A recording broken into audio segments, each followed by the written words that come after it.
Good morning, everyone. I'm so sorry that I'm the only speaker who doesn't speak Vietnamese today, but I realized that there's one Vietnamese term I've just learned this morning, which is innovation engine. I've heard it so many times, from other speakers. It sounds like that's the buzzword on this forum. Want to introduce myself briefly. I believe the host already did that, but I'm Christina Bao. I represent Hong Kong Stock Exchange Exchanges and Clearing Limited. And you probably wonder, why I'm here, right? So why Hong Kong, why HKEX is here on this stage? So what I heard is that, about Hong Kong, I believe a lot of you must have heard of it many, many times. And some of you may already have been there. When you think about Hong Kong, you think about, a place for free trade, a free market, and also, street food and a lot of interesting things that could happen over there. But to a very large extent, Hong Kong is renowned for its capital market, right? Hong Kong apparently enjoys the sort of benefit of being very global for an extended period of time. And over the years, we have built a tremendous marketplace, not just for Hong Kong, but for the entire world, including Southeast Asia. Today, actually, I would want to use the 15 minutes to talk about three things.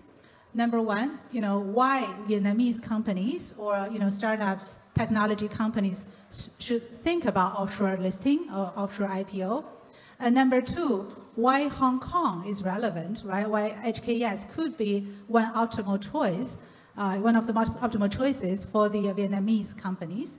And number three, what types of companies from Vietnam could be very much welcomed by the investors in Hong Kong and could likely to succeed and potentially fuel the future growth of these companies. So let's talk briefly about Hong Kong Exchange. For some of you who are familiar with this data, I just want to be very brief, right? Hong Kong apparently is one of the biggest global exchanges, right? And then by the largest, we're talking about there are 2,600 companies already listed on Hong Kong Stock Exchange, representing approximately $6 trillion in terms of market capitalization. So that's the total worth of all the companies listed on Hong Kong Exchange. And it is very, very dynamic, partly because Hong Kong apparently is connecting point between China and the rest of the world for a number of years.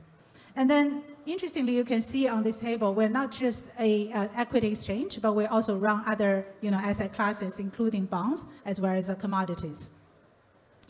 Then, let's actually talk a little bit about, why Vietnamese companies or Vietnamese economy should consider alternative fundraising channel, including Hong Kong, right?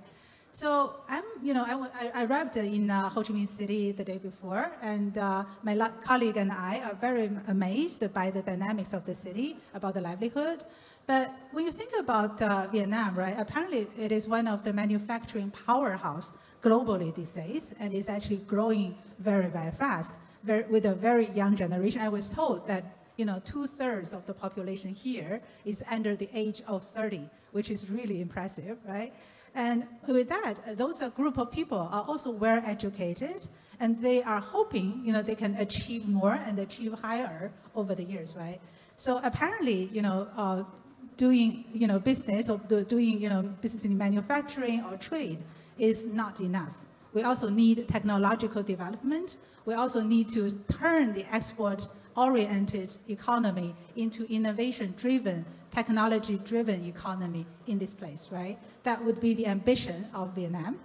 And then in that, right, apparently when we talk about, on the last panel, apparently a question was asked, do these companies, in order to develop their, technology, do they need money? And the answer, of course, is yes, right? Without money, you couldn't do so much. And apparently, if to fuel the innovation in Vietnam going forward, we need a more diverse capital source, including capital from the globe, on top of the local domestic funding, right? So that is a very, very key consideration. And if you look at the other places, including the US, including even China, I heard the names of AWS, Amazon, Alibaba, all these names. Remember, 2 decades ago, they're not as big as they are as of today. But what has sort of fueled their growth, right? Apparently, Alibaba is duly listed in United States as well as in Hong Kong, right? And of course, Tencent, Meituan, all these names you have already heard. They started really, really small, right? But over the years, with the capital sort of support along the process, from the very beginning to the growth stage to the more developed stage, they have all benefited.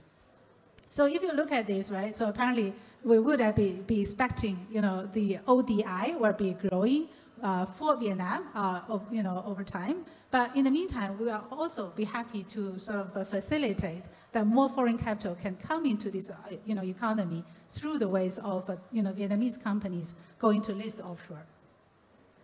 So when we talk about choosing a market, what do we think about, right? So coming to the, question number 2, when we choose a sort of a public market to go to, what are the key considerations? There are a few things that I would like to share with all of you. Number one, apparently, is the scale. Whatever the market you may want to go to, the scale really matters, right? So if you think about all these VCs joining today's event, why would they want to invest in your company?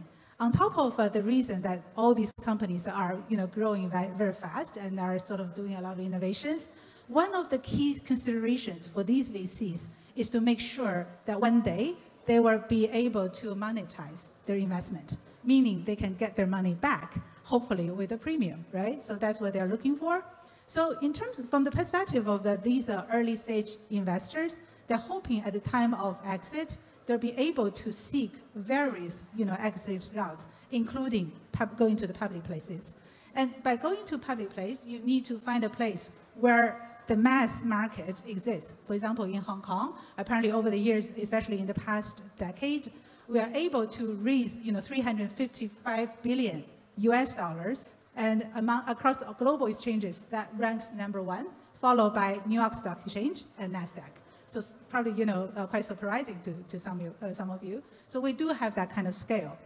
But it's also important to know that scale is not enough. It's also about diversity. So if you look at the listed companies in Hong Kong, I talked about there are 2,600 companies already publicly listed in Hong Kong, among which more than 150 of them are from global, right, from the rest of the world, besides the Greater China. So if you look at all these names, some of the names are very, very familiar to you, right? The names like Prada, L'Occitane, Domino's Pizza, Yum China, who runs the chain of KFC, right? All these names are listed in Hong Kong. But if you look at the trend, starting from 2020, the diversity of global companies has also increased in Hong Kong. The names like Broncos, the names like Euro Eyes, these are all healthcare names.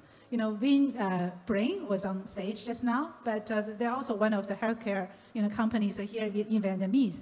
But you can imagine that if Vietnamese companies can list in Hong Kong, you will be sort of comparing yourselves to these names, right, in the eyes of investors. And when we talk about diversity, we also talk about types of investors. So in Hong Kong, I think the most interesting thing is that we have, over the years, accumulated a large number of investors, both from the globe and from including China, mainland China.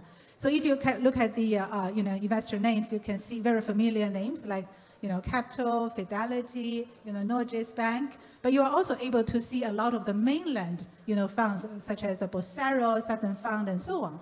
And by the way, a lot of people, especially global companies, often ask us the question like, can I go to maybe China to do a roadshow so that more people can get to know us? Of course, that intention is very well deserved. However, by just going to China to seek for money doesn't quite work because of the capital control. We're very, very similar to Vietnam. China also has a very strict, capital control policy. So in that sense, in order to get money from China, the only way is actually through listing in Hong Kong. That's a really, interesting thing that I want to share with you. So now that we have the scale, we have the diversity, right? What else do we need? Apparently, we need an environment and the ecosystem that support innovation, that support new economy. And HKEX, right? In 2018, we introduced 3 new chapters to our listing regime. Chapter number 1, what we call Chapter 18A, which accommodates pre-revenue biotech companies to list in Hong Kong. So in the past 5 years, we are able to bring 60 pre-revenue, companies without any revenue, not even profit, right? So in that sense, we actually helped those companies to raise over 15 billion US dollars in Hong Kong. And on top of that, 33 billion US dollars were raised for the entire healthcare sector, kind of boosting healthcare sector as the top 3 IPO fundraise sectors in Hong Kong. So another thing that, in these 3 chapters is, WVR, weighted voting rights chapter, which accommodates companies that may actually is, very, determined to make sure that the founders have the control, right? So with the WVR structure, it actually grants the founder of a technology company at the time of the company's shares are already very much diluted to be able to, maintain the control while listing in the public market. And number 3 is a secondary listing, meaning a company that is already listed overseas can also come back to Hong Kong for another listing. So all these 3 chapters are extremely conducive in terms of, introducing new economy companies into Hong Kong. So in the past 5 years, 2/3 of the IPO fund raised in Hong Kong went to new economy companies instead of traditional economies like, real estate, financial services, and so on. So with that, I want to say that, it's not just that we ourselves at HKEX, we actually seek for innovation, but we are also a facilitator to help the companies to become more innovative and help the innovative companies to be more successful, in their pathways to commercialization.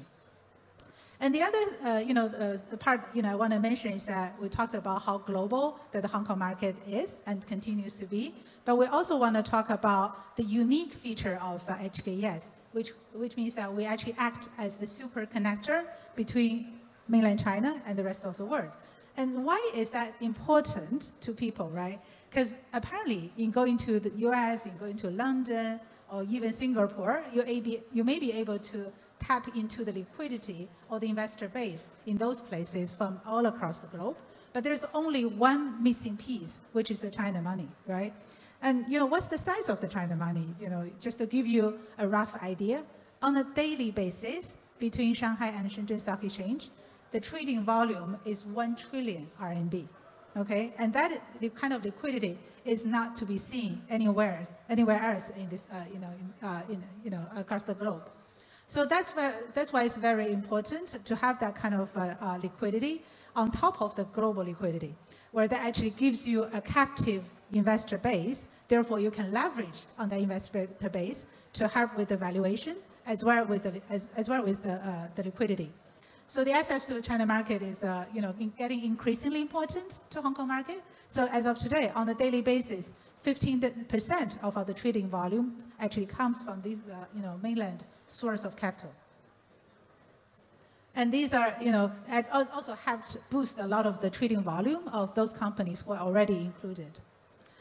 So again, when we talk about, coming back to Vietnam, right? This is a very robust economy, and there are a lot of interesting stories that are going on.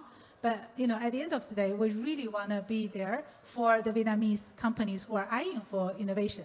Just to give you one more example, which is a new chapter we just introduced into Hong Kong March this year, that is called Specialist Technology.